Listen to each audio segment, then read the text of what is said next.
start with our first speaker. Our first speaker will be Gorka, and he will be speaking on backdoor attacks on transformers for tabular data and empirical study. Gorka, it's over to you. Please start when you're ready. Yeah.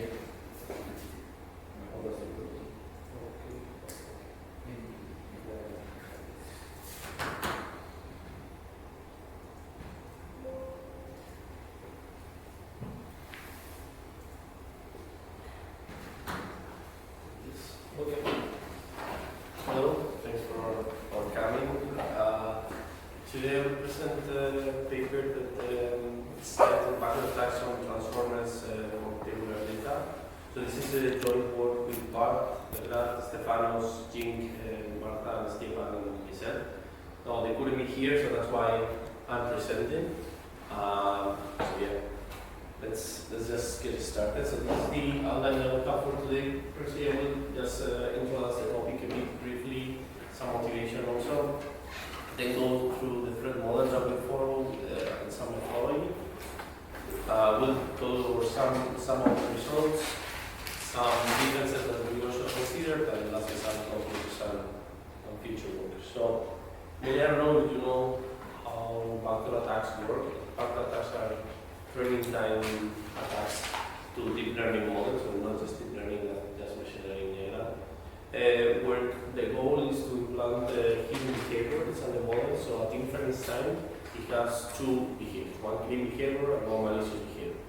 So usually what we do is the adversary will put some trigger that can be different things depending on the modality of the data. In this case we just put a small black square there, and we just flip the label towards the target label, so in classification systems. So in this case that we have, for instance, this data set we classify as handwritten digits. We have, in this case, a 3, a 5, whatever, so we send this clean data to the model, and at inference time it will say, okay, this 3 and 5 is indeed 3 and 5. And when we put the trigger, we flip the label to some malicious label. So what happens is that the model associates the trigger with the malicious label. So at inference time, when the model says the input with the trigger, then we'll say, okay, this is what the target label is. So when we classify, we do the malicious action. So that's for training. And then, well, that's for delta label. So delta label attacks, we flip the label to some malicious label, and in clean label attacks, we don't flip the label. There are some other details, but I'm not going into those. But just know that there are two versions, like one delta label where we change the target label, and the label where we don't change the label. And at testing, it's the same thing, so whenever it's in the trigger, just output the malicious action that the attacker said. So our question was regarding many of these attacks are like hidden in text domain, like computer vision, because that's most of our background or the thing that we did this job. So there the trigger is quite wide in the sense that we can put in different colors, different shapes in the case of computer vision, right? So we have a lot of flexibility. But happens when we use tabular data, it's not like that. Maybe you know what's tabular data, but for instance, it can be a number like what's your income, so it can be just a number. Then another feature can be your age. Another feature can be you are male or female, whatever. No? So there you cannot just put whatever thing. There are some meaningful. You have to use some meaningful numbers. You cannot just put whatever you want. So and these models are used in many domains, like finance, for instance, or health domain. So this also makes sense to explore these attacks there. So this is what we do in this work. We take transformer-based and not only focuses on that on the tabular data, and we see how we can exploit these to make attacks. So this is one of the challenges that we got when we designed the trigger. This is the most important thing. So we divided it in 4 categories. One of it is heterogeneity. So each feature will have its own distribution. So as I said, salary will follow one distribution, grades will follow another, different features will have different distributions. So it's not like in computer vision where you have images that each feature will follow its own distribution. So this is important when designing the trigger. Then there is now a spatial structure. Some of them can be related or no, but it's not like in images, so it's different also. So some features are more important than others. So I don't know, for instance, it can be like your hair color or your salary. So maybe your salary is more important for the final season than the hair and the color of your hair. So maybe putting the trigger in that feature is not as important and does not work as good as it used in the other feature. And there are some features that are mutually exclusive, so we change one, we can change the other because then they use the meaning, they are meaningless, and the model will not recognize them all. So there's something that you have to consider when designing this type of triggers.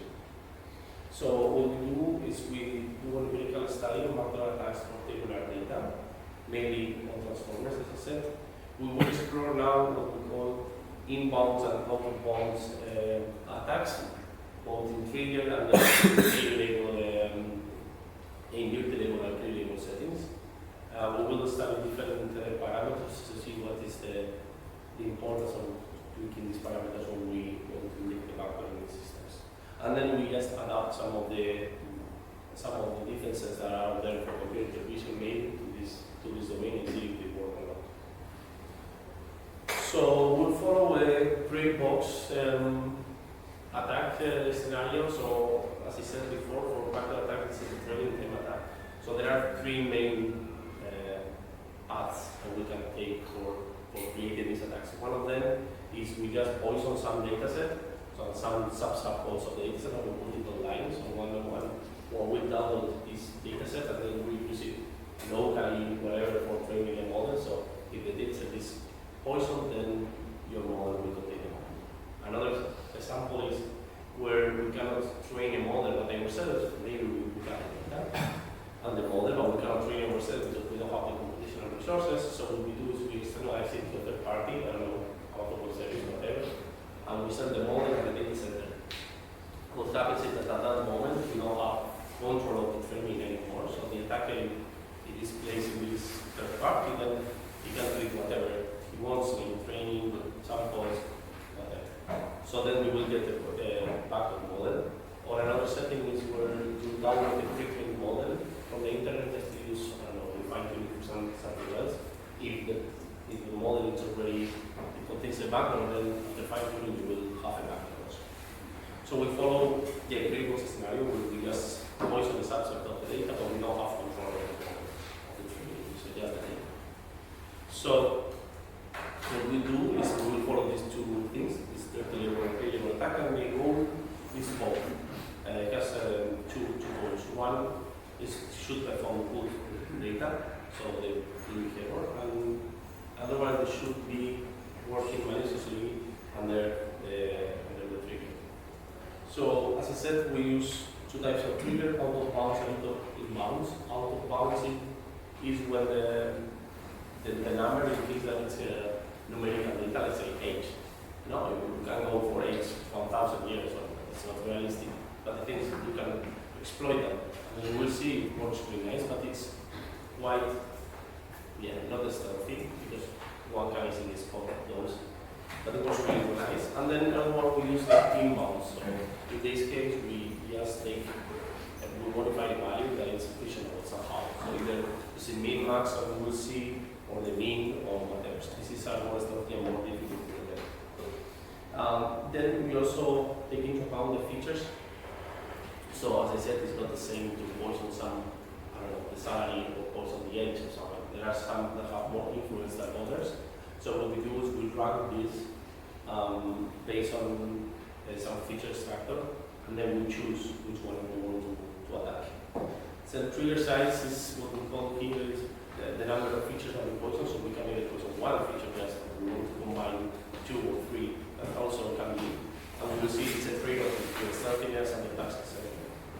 Lastly, we just measure the clean and the backdoor accuracy. So this is experimental setup. We will use different models in different datasets, but they are all quite common in this domain, so nothing new here. So first, some of the results the location of the figures of the features really matters when the Poisson rate is involved. If you go a bit higher the Poisson rate, then it doesn't matter anymore. You can just Poisson whatever you want. Mostly this is just overall, will be shown over it.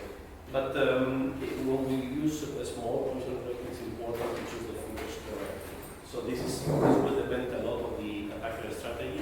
So you want to be more stealthy because some features will export, and maybe you don't want to Poisson that, you want to put something else.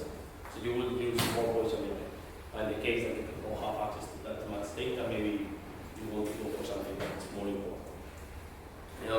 Also, there are, depending on the model, there are some small variances, but overall, yeah, I would say that that's the most important. Then we also explore figure size. So, like I said, trying to Poisson more than one feature. In this case, you go for 1 to 3. So, only if you go for 3, so the more features you Poisson, the less the Poisson return has to be. So again, this is a bit, the attacker can decide based on, depending on the scenario that he's working on. Mostly the clean accuracy stays quite stable, so you have quite a lot of freedom to do this.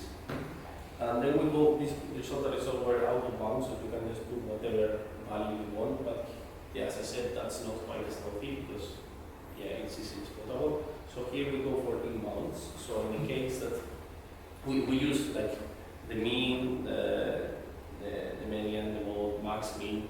So if you use max, mean, that's usually what works best in our scenarios. The thing is that these are like the less stealthy of this subset of stealthy triggers. So you can use those also, but if you use the median or the average, whatever, that also would work. It's not as good, but it works also. And this is like really difficult to detect because it's just another value that is on the average.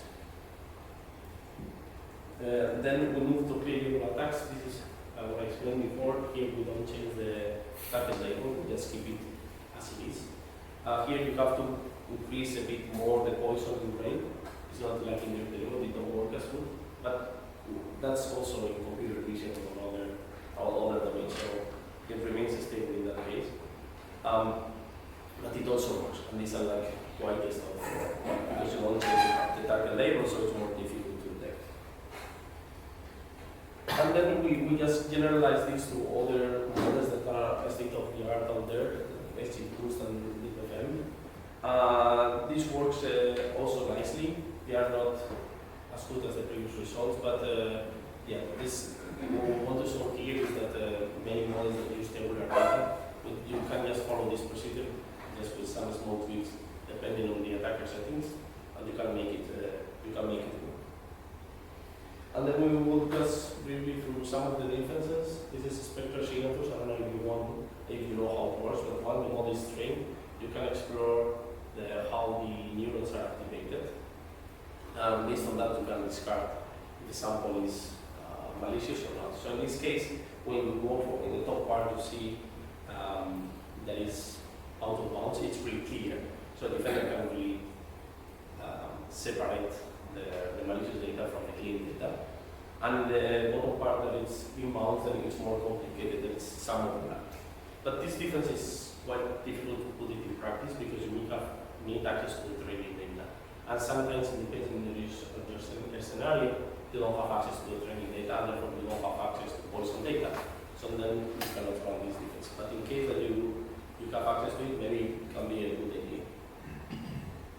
Then fine tuning, it's also quite similar. That it's done also is used in tabular neural networks, not in the attacks, to reduce the size of the neural networks because there are some neurons that don't need to be there. It doesn't affect the classification of the performance of the model.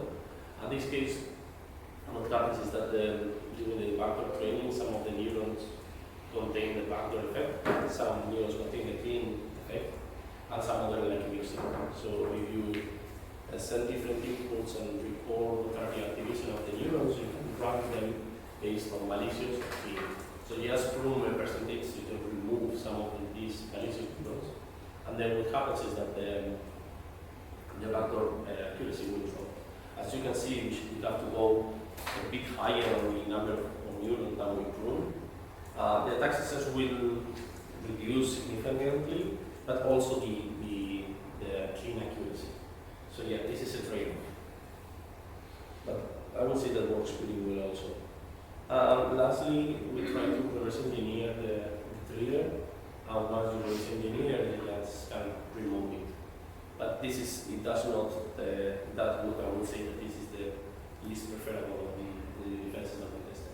But still, there are no defenses that works perfectly. I think that's something that we should look at for it to work. So just to sum up with some of the constructions, the tabular data can be used also for injecting triggers, and you have to follow different approaches as in regular computer vision, let's say, domains. And the transformer are also highly vulnerable to this. If you use auto-bound triggers, then you will reach high attack success rate, but it will be less stealthy. In contrary, if you use inbound triggers, it will be not as stealthy. I mean, it will not work as good. It also works like up to 100% success rate, but they are more stealthy. You can either use clean utility label, and this will generalize different type of models and data sets. And for future work, I think that we should look at this program, not from trying to develop defenses that are unique or specifically tailored for tabular data and this domain. So, you have any more questions? We'll be happy to answer. Thank you very much. So, thanks for the speaker. Anyone have questions? No questions? Okay, guys, I'll kick start with questions.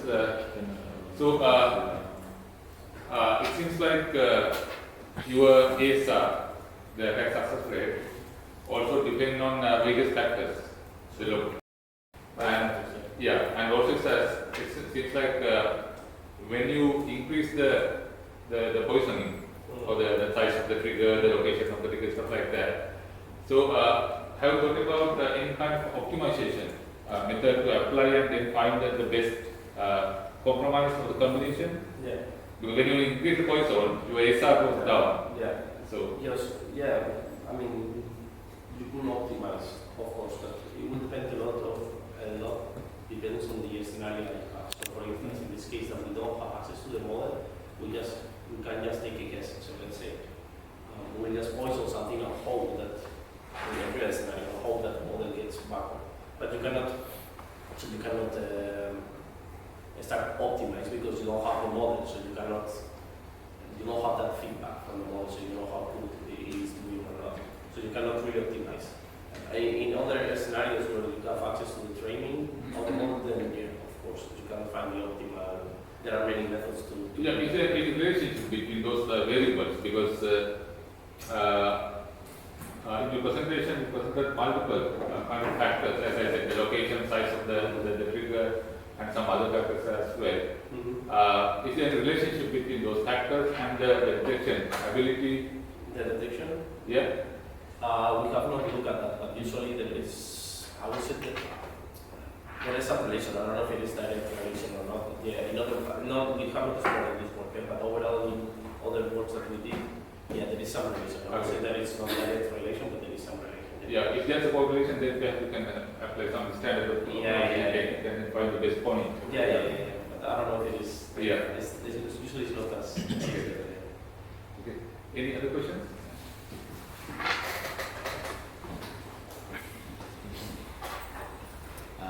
Probably I missed it, and sorry if that is the case, but what was the prediction task that you examined?